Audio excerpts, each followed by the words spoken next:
All right, what's up, YouTube? Wraithen here. I'm back. We got a little bit of a funny thing going on here. Some folks from my community are going to be casting the game the entire time. I will not be able to hear them, but they are going to probably talk a whole bunch of smack about me. So this should be pretty fun. It's Zuffer and War Machine, two well-known members of the community.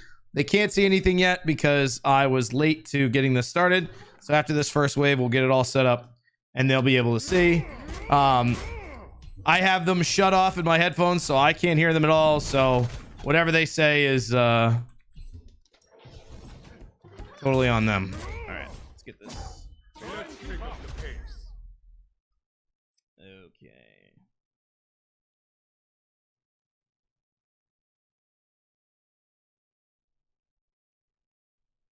It's gonna be in 30 frames, so I don't choke my computer out.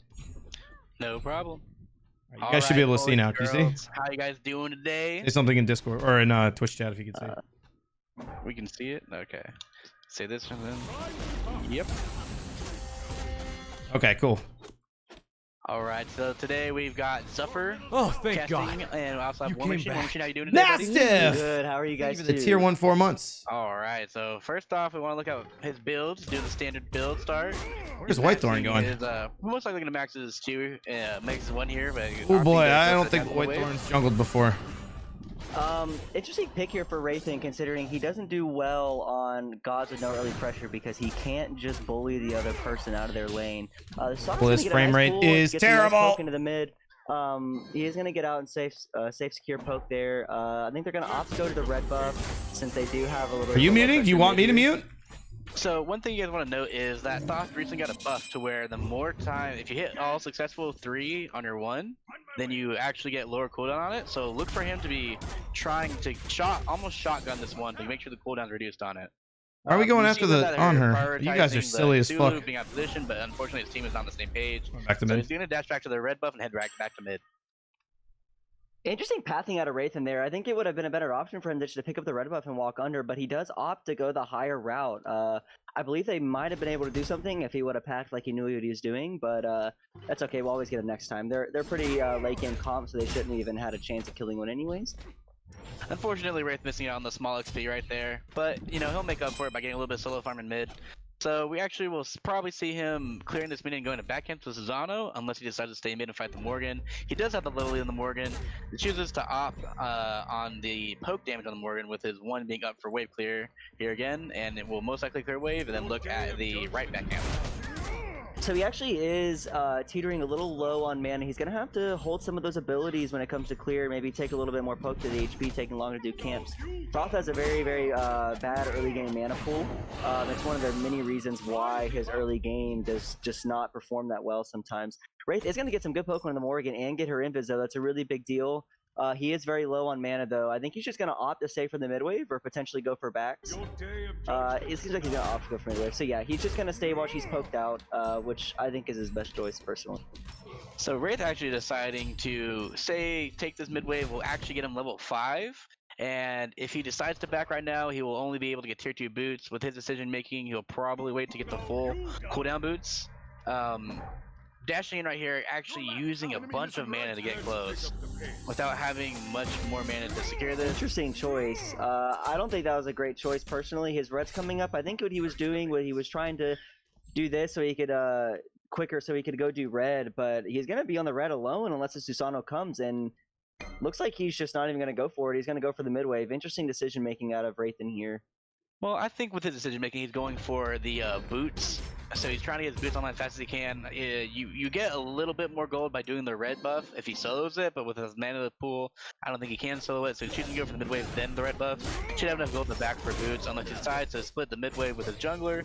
Would be a little bit risky with that Morgan being, with the Nemesis being level 5, but choosing the safe path to base, getting his boots to head right back to mid.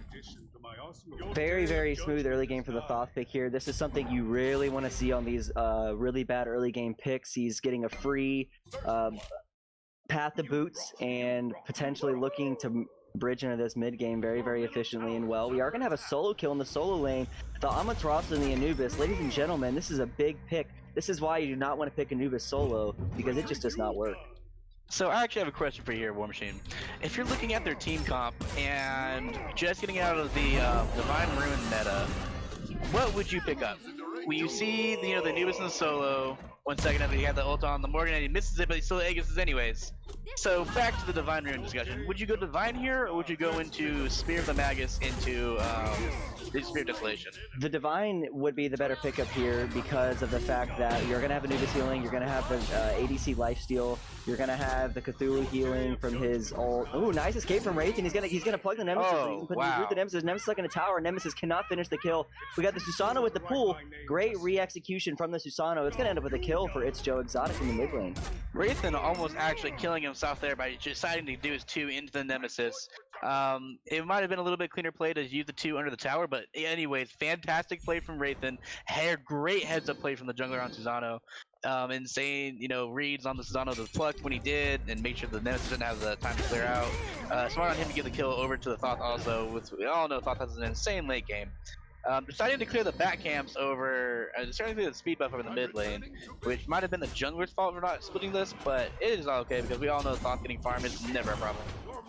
So back to my what I was saying about the Divine Ruin. I think that should opt for the Divine Ruin because of the Anubis, the Cthulhu, the Nem Shield, the On Her lifesteal, and whoever Morgan's turned into will more than likely have some sort of sustain, heavy sustain. So I think that he should opt for the Divine Ruin, but knowing Wraithen, he likes to go for those style plays even though he can't really make them. So he's probably going to opt for a Spear Deso or Magus. We shall see, we shall see. One of the things that most people don't realize when you're facing a Nemesis jungle is a very, very good Nem will look at the team comp and then decide what they're going to max. If you look at a Nemesis that is going to go in the Golden Blade, they are most likely going to max their 2 unless they're facing a team against auto attackers, which if you look at Race team, kind of consists of it with the Alma, Olo, Susano, when you can throw the Thoth in there a little bit, and those Nemesis will actually max their 3. And with that being said, that increases their healing that they're getting on it and the shield size that they're going to be receiving. So if he does decide to go Divine Ruin, he will actually be canceling out the Nemesis pathing and build concept and actually decide to counter it. So let's talk about this Nemesis pick for a second because we've seen a very, very big shift in the meta for Nemesis. I believe it's because the Golden Blade and the fact that you can now max her shield. She's an incredibly safe pick against characters like Thoth. She struggles to sort of bridge the gap between a Thoth once he's dashed, but since she has her 3, she kind of just eats that poke damage that he throws to her, and he makes it a very uncomfortable position for Thoth to play in all game. I'm wondering what the Nemesis is going to opt for. If she's going to go for a crit build or just an auto attack build. We should see. But it should be interesting matchup for Wraithen, considering how strong that shield is into Thoth poke for sure. Yes, I'm actually curious to see why he's ganking over here. He's giving up a lot of farm in mid, but if they can get a pickup here on this on her, it will definitely make up for the fact that he's missing some farm. Beautiful for the Olorod. He gets the ones off, he dashes in, gets this root off, misses the root on it, but if he lands the ultimate, gets knocked up out of the ultimate. He passed backwards a little bit, blows up his 1, gets some damage off. Let's see if we can disengage off of it. Knocked up by Cthulhu. You have the Susano surface rotating in. You should be able to escape out of this. Dash from the Cthulhu in. He turns around, get ready for the root. He has his team re-engaging. Still has the ult up. There's a good chance he turns this. His 2 is down. We have the Cerberus ult. Getting ready to pull the Cthulhu in. Lines up. 1, 2, 3. Ult charging up. Maybe be able to hit the back line also. It just misses, honestly. Lines up the 1. Clears up the Cthulhu kill. Dashes Interesting pathing out of Wraithen in that fight. I think it's interesting how in a gank he decides to offer the lower pathing, but wait, he's going to go on the Morgan. Morgan, if it's on Nemesis, does ult the Thoth. He does beats to try to get away from it. I don't think he can get away from it. Great peel, but it looks like Nemesis and the Morgan are going to secure the kill in the end. It happens. That's his beads down. I think Wraithen, honestly, should not have dashed in like that, and the ult onto the Cthulhu was pretty embarrassing considering how close the Cthulhu was. I think Wraithen's really going to have to start connecting a lot more of these abilities in these fights, or else his team's just going to suffer. Unfortunately for him, with the way that we are testing this, it might be dropping his frames a little bit. We will add that into the factor of why he might have misplayed that a little bit. But for the general rule of thumb that he was going for, whenever he was making that pathing choice, he decided to go a little bit differently on it. So we'll actually see how he decides to handle the rest of these ganks. If he decides to stay with the mid farm, get a little bit more farm up. That Morgan did catch a little bit of a break by getting an assist and surviving in that last fight while getting the Thoth speeds out. So she might have some kill potential here. I do not believe she ulted last fight. There is a good chance that she can actually get a solo clear in the mid, unless the Susano comes in and ganks. So when he was approaching that dual lane, he's going to dash in on the Nemesis, but he's going to miss the root, unfortunately. He's gonna do a 360. I guess he's trying to get the style play off. So we do have Nemesis and under the tower. Morgan nowhere to be found. It looks like the Honor's gonna get a solo kill onto the ADC, which is quite interesting considering Olorun is practically unkillable against any ADC. The Morgan is gonna get a nice stun off on the Wraithen, and she's gonna disengage. Susanna's just get a nice pull onto the Nemesis, but it looks like she's gonna Aegis. Probably looking like a re-engage from the mid-jungle duo here. Nice Susanna ult to get some poke off. I don't really think they can do much with it. Nemesis does look for some sort of poke damage. She does use her dash. This could be a really good fight potentially for Wraithen's gonna dash in aggressively. He's gonna get the ones off. He's gonna end up killing it. Oh, he's not. Oh, he's gonna end up killing the Nemesis. Potentially killing the Morgan too. Nice. Double kill for Wraithen because he's actually hitting stuff this fight. Very, very, very great fight and engage out of the Susanoo in the Thoth.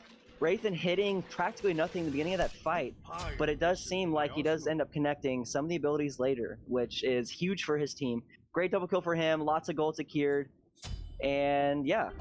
He's gonna, looks like it's opting for the blink potentially? Nah, he's gonna go with the Aegis, he's a pussy. That's okay, it happens. So great decision making from Wraith, because when you look at not necessarily the average player, but the kind of slightly above average player, they're gonna use Thoth ult there to kill the Nemesis and then turn around and try to auto the Morgan because they're panicking trying to get that kill as fast as they can. Wraith with a smart play with only autoing the Nemesis because her shield was up might have healed her enough to sustain through the ult and then have no skill here on the Morgan. So insane decision making from Wraith. Absolutely, absolutely. Definitely picking up the pace on this Thoth pick. This is where Thoth really starts to become prevalent in these mid-game fights. Once Thoth gets about 2 items and with boots, his one really starts to push out some very, very high damage numbers. And you know what's so interesting about Thoth is sometimes you'll be in a team fight and half your health will be gone and you won't even see him because he's so far away with that glyphic wall with the one combo. Nemesis is going to get a good gank off on the Amaterasu. Susanoo looking for a re-engage, but it seems that there's 3 there and the Cerberus is sitting in mid. I think Cerberus should be over in that solo fight, but Susanoo is going to get a kill against the Anubis, potentially get out, looking like he's going to die. Wraithen dashed in, looking for something on the Nemesis. So Wraithen right here is actually going to look to invade the blue buff and poke the Nemesis off the blue buff, because that was great rotation from the Nem, great rotation from the support. So if they can deny extra farm that they would be getting normally, it might make up for a little bit of fact that they did get the double kill over there in the solo lane. But unfortunately, he is losing a little bit of gold in the mid lane. Lucky for him, he did take the mid tower down, so that is one of the most important towers to have down in the game. You have Honor engaged skating on him. He dashes out. Honor jumps in. Beautiful Aegis from Wraithen. Amazing read from him. He actually should be able to get out from this. Lives from the Olo heal. He should be able to back and disengage. Oh no, the Nemesis gank. Unfortunate for him, but Nemesis just came around the backside without wards in the mid lane and ended up getting killed on Wraithen. It happens. She read the map very well, and she pathed low. I think the Cerberus probably should have stuck next to Wraithen, waited to let him get his back off. I think that's something a lot of supports should start doing that they don't do, is that they kind of just watch their backline back in unsafe spots because they don't really have a choice, and they allow them to die. I totally think that the Serb could have played that differently. But Wraithen, either way, having a great Aegis, living for a very long time, making that fight the best he could for the situation, for sure. You are watching this in Discord, right? Correct? No, there's no Discord live stream. If you go to Wraithen, he should be streaming Discord. It's actually live and will not be a delay on him. That way you don't have to watch on stream. Yeah, we'll make sure our calls are exactly on time as they're happening. Okay. So with Wraithen right here, coming back from base after being dead, he goes to the red buff. Unfortunately for him, the Nemesis on the enemy team actually is a very confident jungler with the jungle buff timer, so she's actually invading that red buff. Unfortunately for Wraithen. Lucky for him though, he is 2 levels ahead of the mid laner and getting decent farm in the mid lane, and should be able to turn any fight around in the mid or dual lane that's coming up next around this next Gold Fury in their favor. For sure, for sure. So if you look at the way that he is farming, he's looking at mid prioritization, then back camp, and smalls right there on his right hand side, and he's doing an excellent job at farming, honestly. Being 14 minutes in and being level 13 on the mid laner when you're 5 and 2 is a really good stat line. And he's actually been having great read from this Castillo dash as we engage in this next fight. Gets the insane one off with that buff on the Magus. Gets the incredible 15% or 70% now after the nerf, 7.5% on the Magus damage increase. And it allows them to absolutely astounding damage out of this Thoth pick. The damage numbers really starting to pick up here for Wraithen. really having a great shift in the attitude of these fights, where now the enemy team really has to be careful when they're overcommitting to him or anyone on his team, because if they're sitting there doing anything, he's gonna absolutely nuke them. So one thing players need to look at and realize now is that the Gold Fury actually has a different damage pathing, and hold on 1 second as we engage on her and actually back out and kill the Honor, re-engage back on the Gold Fury, get the kill on the Morgan. They should be able to disengage right here, get the Gold Fury and back out with anyone dying. They just trade the support for 3 kills on the Gold Fury. War Machine, I think that's worth it. I believe it is too, for sure. They get to secure the Gold Fury kill, get a couple kills. The best thing they can do right now is just disengage, go buy their items. So a lot of them have a lot of gold in hand, and they need to group up for fire, for sure. So with the way that the Nemesis is playing, how do you feel about Wraithen's positioning in these next upcoming fights with her looking and trying to focus them out? So Wraithen absolutely has to hold his dash for absolutely anybody. Like, he cannot use it on anybody else other than Nemesis.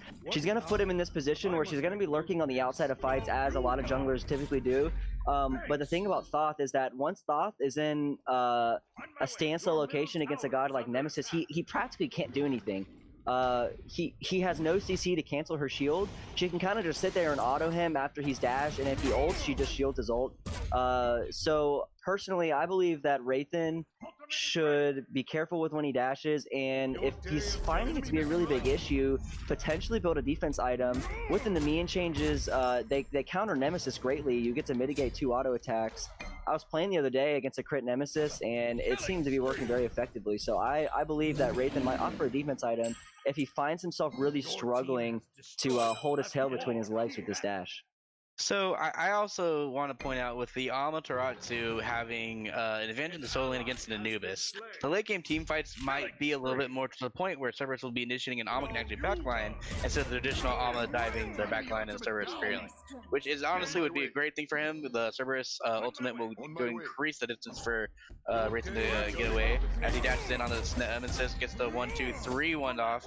Absolutely insane damage on that. Backs up, is probably set up for a ult here on Pyromancer. How do you feel about this positioning from the Cthulhu? I think he's kind of just putting a lot of pressure on them right here, making Wraithen back off a little farther. I think he's honestly just trying to buy time for his team to come, potentially trying to get the steal. Wraithen just absolutely throwing that ult out there, looking to connect on something, but not hitting the side of a barn. Seems as if he was trying to secure the Pyromancer. Insane jukes from Wraithen on that stun.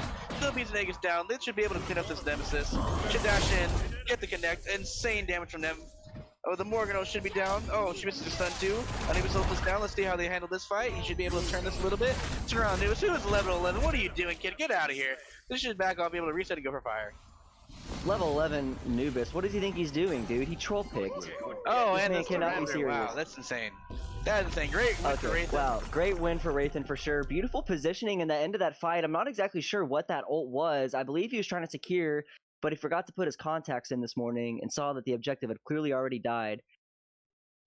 So, I'm not too sure how this will end out. I think he might have to come in here and we'll have our post-game interview with Wraithen 1. Yes, let's see if we can add him.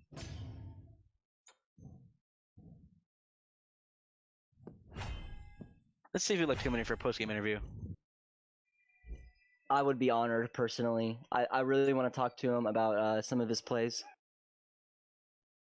All right, chat. Time for a little post-game interview here. We'll get the casters on here in a second. Let me activate it so I can hear them. Gentlemen, thank you. Oh wait, no, you should be. You're interviewing me. Never mind. Sorry. Honestly, I want to just huge shout out to Wraithen for allowing us to come on and cast this game. Wonderful idea, great thing for the community to see.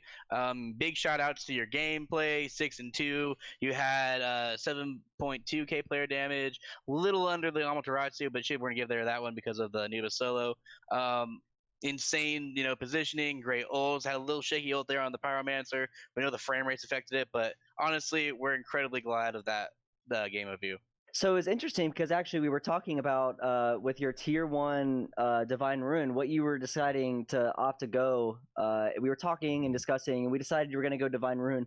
And you did go Divine Ruin, so tell us your thought process behind that. Yeah, my thought process behind that was honestly, at that point in time, we were kind of getting bullied out in the mid lane.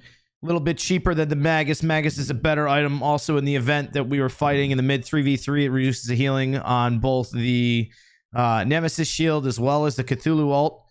Which I thought would be heavily impactful. And then if for some reason the Anubis started becoming a problem due to his clear, which he did not become a problem because Dweebers absolutely shoved his hand up the Anubis's poo hole and turned him into a Muppet. You know, having that early anti-heal is always good. So that was my thought process behind that. But you know, man, I woke up today. I said I'm gonna be streaming in front of the squad, and I gotta put my game face on. And you know what? People can complain about frame rates all the time. You know, Cherio played on 150 ping and was an SPL player, and you know, it's not the arrow, it's the Indian. You know, it's all about raw mechanical talent and being able to adjust to what you're given. And we all know that. One last question. Yep, Rathan. sure. Yeah, let's hear it. Yep. Tell us what you think about the enemy Anubis Storm 9509. How do you think he's going to transition going into these next tournament matches against your team? Yeah, so I think he's probably going to hop off, uninstall, and play some of that Fall Guys game that just came out because, you know, after just absolutely getting dominated by Dweebers, I mean, it's kind of like Tom Brady, right? Like where, you know, at some point you got to hang up the cleats, right? No matter how good you were or you weren't, you know, you just gotta throw it up and you gotta find something else to do. For Tom Brady, it's golf. For Storm 9509, it's definitely Fall Guys. Awesome. We always love some SPL feuds and some rivalry matchups. Yep, absolutely. So looking into these future matches, I think the Joe Exotic and Storm 9509 matches are going to be a little more entertaining for viewers. Yeah, actually, I would keep my eyes on Heated Vortex if I were you guys. I mean, with all the laughing that was going on, I actually assumed that he's pursuing a career in comedy. Because it was just spam laughed after spam laughed after spam laughed, and then I absolutely outplayed and shit on him like 3 times. And so keep an eye out for him. He's definitely going to be the next Adam Sandler. For sure. I mean, he's looking like a great Adam Sandler prospect for sure. Absolutely. Yep. So thank you so much, Rathan. Last comment from me. Just want to, you know, again, thank you for having us on here. And twitch.tv/Zuffer, twitch.tv/Zuffer, twitch.tv/Zuffer. Be sure to follow Zuffer at twitch.tv/Zuffer. That's XUFFER. You can find out which one of his alts he's been banned on each week as he continues to get thrown out of the game for rampant toxicity. But anyway, no, this was fun. I had a good time. This is good. I hope you guys enjoyed it. We'll do more of this. Every $200 towards the dono goal, we'll do another one of these. We'll get Zuffer and War Machine back, but I had a ton of fun.